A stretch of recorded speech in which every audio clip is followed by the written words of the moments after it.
एक छोटे से गांव में मोहन नाम का एक गरीब किसान रहता था। वो दिन रात खेतों में मेहनत करता, लेकिन फिर भी मुश्किल से अपने घर का खर्च चला पाता था। सुबह होते ही वो हल लेकर खेत में लग जाता, पसीने और चिंता के साथ अपनी जिंदगी को जैसे तैसे आगे बढ़ाता रहता। मोहन की पत्नी सरला एक सीधी साधी और समझदार महिला थी, जो हर हाल में घर संभालती थी। उसकी 2 बेटियां थीं।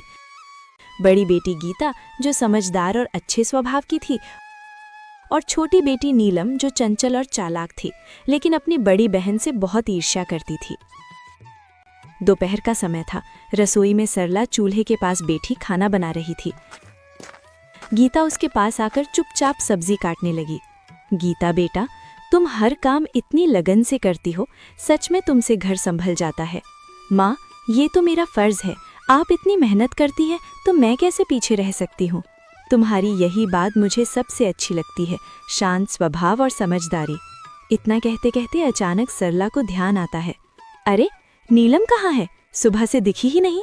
नीलम, ओ नीलम! सरला जोर से आवाज लगाती है। कुछ पल सन्नाटा रहता है, फिर तेज कदमों की आवाज आती है। नीलम गुस्से और चिड़चिड़े अंदाज में रसोई में अंदर आती है।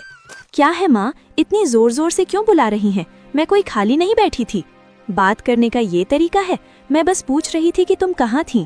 नीलम हंसते हुए तंज में, आपको मेरी क्या चिंता होगी, आपको तो बस आपकी आदर्श बेटी गीता की ही फिक्र रहती है। गीता, नीलम ऐसा मत बोलो। नीलम गुस्से में बीच में काटते हुए, आप चुप ही रहो दीदी, हर वक्त अच्छी बनने का नाटक मत किया करो। सबके सामने सीधी साधी बनती हो और सारी तारीफें भी तुम ही ले जाती हो। नीलम, बस करो नीलम, ये जलन तुम्हें गलत रास्ते पर ले जा रही है। हाँ, जलन है मुझे, क्योंकि मुझे हमेशा आप दोनों के बीच में छोटा और बेकार महसूस कराया जाता है। आप दोनों को तो बस एक दूसरे की अच्छाई ही दिखती है। दोपहर की तेज धूप खेतों पर चमक रही थी। मोहन अपने खेत में हल चला रहा था। उसके कपड़े पसीने से भीग चुके थे, लेकिन वो बिना रुके काम करता जा रहा था। चारों तरफ सन्नाटा था, बस बैलों की धीमी चाल और हल्की मिट्टी चीरने की आवाज सुनाई दे रही थी। थोड़ी देर बाद मोहन रुका, अपने माथे का पसीना पोंछा और आसमान की ओर देखने लगा।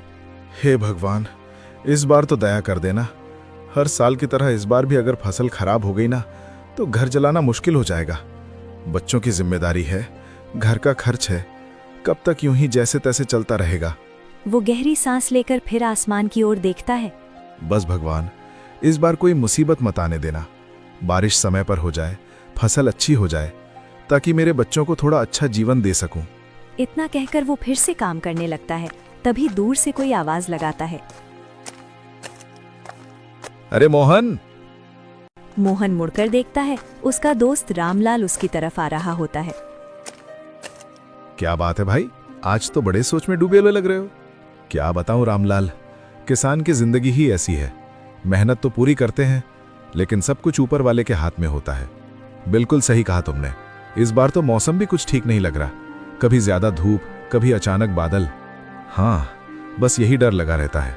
अगर समय पर बारिश नहीं हुई तो सारी मेहनत बेकार चली जाएगी। लेकिन मेहनत करने वालों का साथ भगवान जरूर देता है। देखना, इस बार सब अच्छा होगा।